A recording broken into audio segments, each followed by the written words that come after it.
नमस्कार मित्रों, मैं बोधि आज जिस टॉपिक को लेकर के आया हूँ वो है इकोनॉमिक जस्टिस। आज जो मैं कवर करने जा रहा हूँ इकोनॉमिक जस्टिस में वो है what, why, whom and how. So basically what means what is economic justice, why economic justice is needed, to whom it will be beneficial, how it can be applied। यानी economic justice क्या है, economic justice की आवश्यकता क्यों है, किसको इसका लाभ होगा और इसे कैसे लाया जा सकता है। सबसे पहले हम बात करते हैं व्हाट इज इकोनॉमिक जस्टिस पे, यानी इकोनॉमिक जस्टिस क्या है। जैसा कि मैंने पिछले वीडियो में बताया था कि मोटे तौर पर जस्टिस को दो पार्ट में बांटा जा सकता है, एक सोशल जस्टिस, दूसरा economic justice. Social justice economic justice के बिना अधूरा है और सोशल जस्टिस की बात बिल्कुल ही बेमानी है अगर समाज में इकोनॉमिक जस्टिस नहीं आता है। इकोनॉमिक जस्टिस बेसिकली क्या है कि जो मान लीजिए कि सरकार के पास 10 रुपए हैं, तो सरकार इस 10 रुपए को पब्लिक के बीच में दो तरीके से डिस्ट्रीब्यूट कर सकती है। जैसे एग्जांपल लेते हैं कि सरकार के पास 10 रुपए हैं और समाज में 10 आदमी हैं, तो सरकार का एक तरीका ये हो सकता है कि वो एक एक रुपये हर किसी को दे दे, तो ये इक्वल डिस्ट्रीब्यूशन हुआ, जिसे बोलते हैं सोशल इक्वलिटी लाना। ठीक है, लेकिन ये गलत तरीका है डिस्ट्रीब्यूशन का।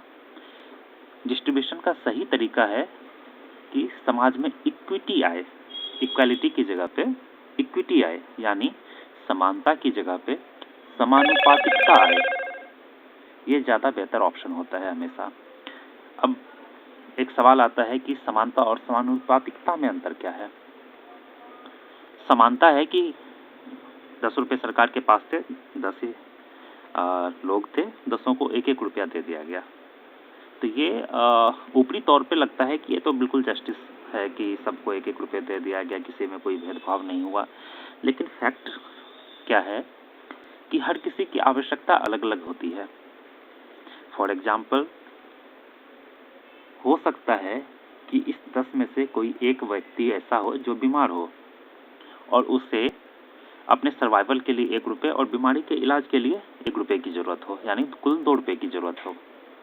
और इसी में से कोई ऐसा व्यक्ति होगा जिसके पास की ऑलरेडी जो है सरप्लस हो, यानी वो बीमार पड़े तो अपना इलाज भी करवा सकता है या हर तरह का अपना खर्च स्वयं उठा सकता है, उसके पास पहले से काफ़ी संपत्ति है। तो यहाँ पे क्या हुआ कि हमने 1-1 रुपया तो उसे भी दे दिए जो कि पहले से सक्षम है, हमने 1 ही रुपया उसे भी दिया जो कि अक्षम है, यानी ये एक्चुअली में इक्वालिटी नहीं आ पाई, यानी अमीर और अमीर हो गया और गरीब को कोई फायदा नहीं हुआ। अल्टीमेटली वो अगर खाना खाएगा उस 1 रुपये का तो इलाज नहीं करवा पाएगा, मारा जाएगा, और अगर इलाज करवाएगा तो फिर खाने के लिए उसके पास कुछ नहीं रहेगा और वो मारा जाएगा। तो ये जो इक्वालिटी की थ्योरी है ये अच्छी लगती है, लेकिन ये प्रैक्टिकली एक अच्छी सोसाइटी के लिए सही नहीं है। अब इसकी जगह पे हम आते हैं समानुपातिकता या इक्विटी पे। इक्विटी कहती है कि जरूरत के अनुसार ही लोगों को दिया जाए, जैसे जो सक्षम है उसे हम 1 रुपया ना दे करके वो 2 रुपये जो है सो हम बीमार को दे देंगे। इससे क्या होगा कि वो बीमार अपना इलाज भी करवा पाएगा, अपना सर्वाइवल भी कर पाएगा और उसके बाद फिर वो फर्दर ग्रोथ भी करेगा। इससे क्या है कि समाज में जो है सो एक इक्वालिटी आ गई अब कि अमीर बहुत ज़्यादा अमीर नहीं रहा और गरीब जो है सो बिल्कुल ही गरीब यानी नहीं रहा। तो इस तरीके से जो है सो ये अमीर और गरीब के बीच के जो डिफरेंस होता है उसको कम करेगा, जिससे कि समाज में एक प्रवृत्ति डेवलप होगी जहाँ पर कि समानता रहेगी, जिसकी वजह से कम अपराध होंगे। अपराधों के पीछे का आप एक लॉजिक देखें तो क्या होता है कि किसी के पास अत्यधिक धन है और किसी के पास बिल्कुल नहीं है, तो एक ईर्ष्या आती है जहाँ पर कि सामने वाला बंदा स्वाभाविक रूप से अपराध की तरफ मुड़ता है ताकि वो शॉर्टकट तरीके से या जल्दी से उस तक पहुँच सके। तो ये एक हमारे सोसाइटी को में समानता का ना होना भी अपराध की प्रवृत्ति को जन्म देता है। इसलिए सोशल जस्टिस के साथ साथ इकोनॉमिक जस्टिस भी बेहद ही जरूरी है। तो अब हम आगे मूव करते हैं। असल में ये है क्या? देखा जाए तो ये एक टूल है जो कि पब्लिक स्पेंडिंग में इक्विटी लाता है। यानी जो पब्लिक स्पेंडिंग है, यानी पब्लिक के ऊपर जो पैसा खर्च होता है, उसमें अनुपात को सुनिश्चित करके उसके डिस्ट्रीब्यूशन का मेथड डिसाइड करता है। जैसे किस सेक्शन को कितना मिलना चाहिए, किस सेक्शन को कम मिलना चाहिए, किस सेक्शन को ज़्यादा मिलना चाहिए, उनके पैरामीटर्स क्या क्या होंगे, इन चीज़ों को डिफाइन करता है। और ये एक तरह का टूल है जो कि समाज में जस्टिस लाता है, न्याय लाता है। यानी जैसा मैंने पहले अभी एग्जाम्पल में बताया कि एक बीमार को ज़्यादा धन मिला और एक सक्षम को कम मिला, जिससे कि एक न्याय हुआ, उस बंदे के साथ न्याय हुआ जो कि अक्षम था, जो कि बीमारी के कारण पिछड़ गया था या किसी अन्य वजह से पिछड़ गया था। तो उसे हमने उसे एक सही न्याय दिया और उसे संसाधन मुहैया करवाया जिससे कि वो अपना इलाज भी करवा सके और सर्वाइव करे और आगे बढ़ सके।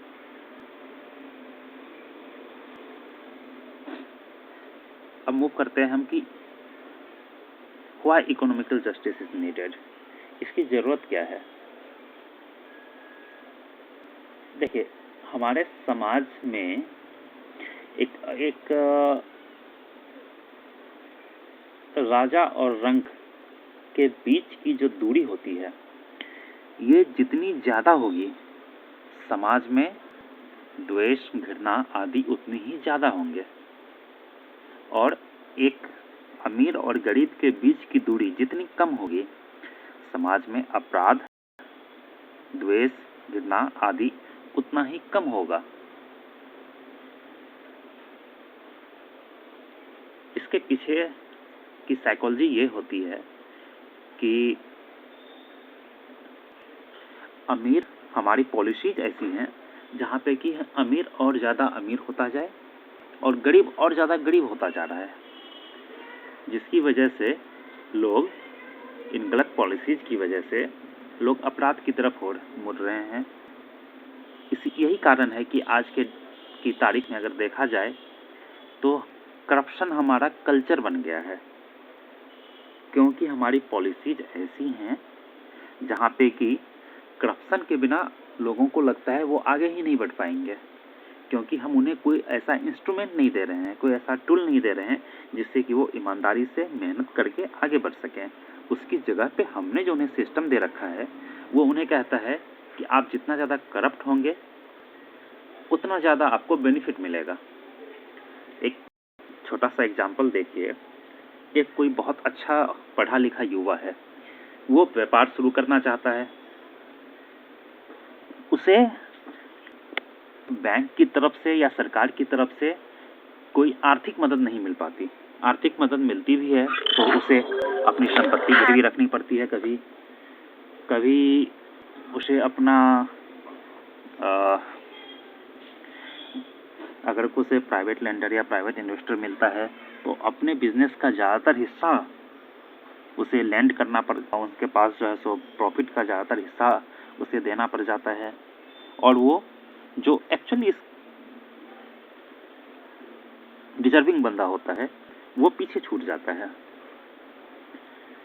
इसीलिए ज़्यादा ज़रूरी है कि हम एक ऐसा सिस्टम डेवलप करें जो कि जस्टिस की बात करता हो, यानी किसी के साथ अन्याय ना करता हो, जो सिस्टम किसी के साथ अन्याय ना करता हो, एक ऐसा सिस्टम। तो ये सिर्फ और सिर्फ इकोनॉमिक जस्टिस के ही जरिए संभव है।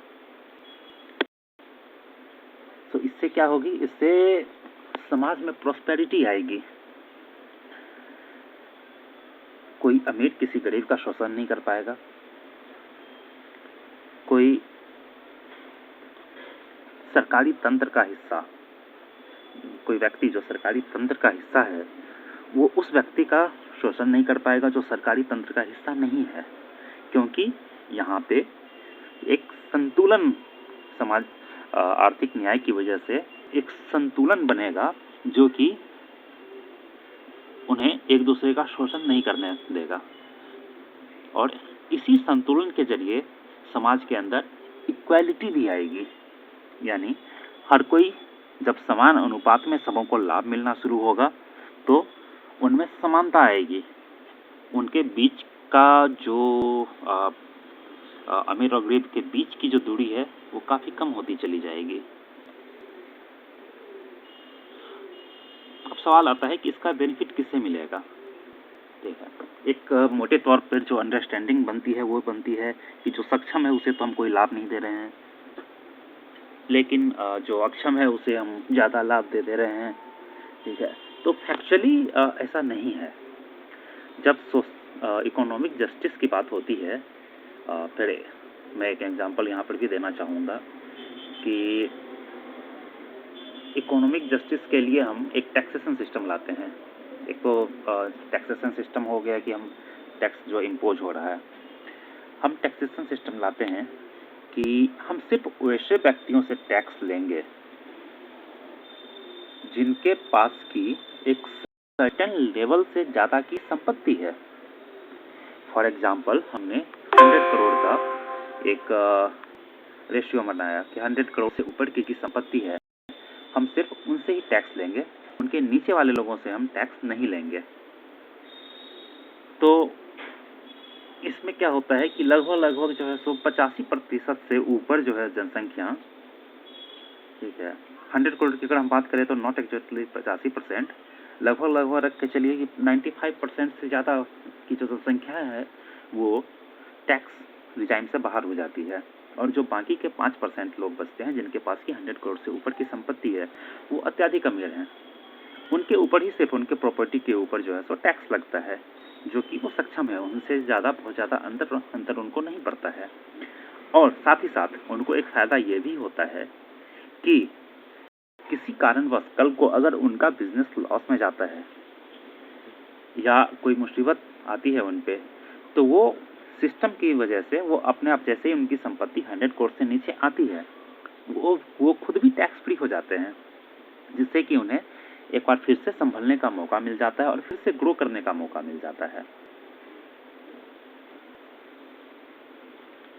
So it is beneficial for everyone and it is really beneficial for everyone. So अब आता है कि ये समाज में लागू कैसे होगा। इसे लागू करते हैं कि सिर्फ एक तरीका हो सकता है कि कॉन्स्टिट्यूशन में अमेंडमेंट की जाए और इसके लिए प्रोविज़न बनाया जाए। इसके लिए चूँकि ये भ्रष्टाचार पे रोक लगाता है, शोषण पे रोक लगाता है, ऑब्वियसली जो प्रिविलेज्ड लोग हैं हमारी सोसाइटी के, वो इसे इम्प्लीमेंट होते हुए नहीं देखना चाहेंगे। तो इसके लिए ज़रूरी हो जाता है कि हम इसके लिए सोशल अवेयरनेस करें, लोगों को बताएं कि सोशल जस्टिस क्या है, इकोनॉमिक जस्टिस क्या है, और इकोनॉमिक जस्टिस सोशल जस्टिस से ज़्यादा और पहले क्यों आना चाहिए, ये क्यों ज़्यादा ज़रूरी है सोशल जस्टिस से। जब अवेयरनेस आएगी तभी हम सरकार पे दबाव बना पाएंगे, सरकार को कह पाएंगे, या हम अपने ऐसे प्रतिनिधि भेज पाएंगे जो कि इकोनॉमिक जस्टिस को लागू करे। इसी के साथ धन्यवाद।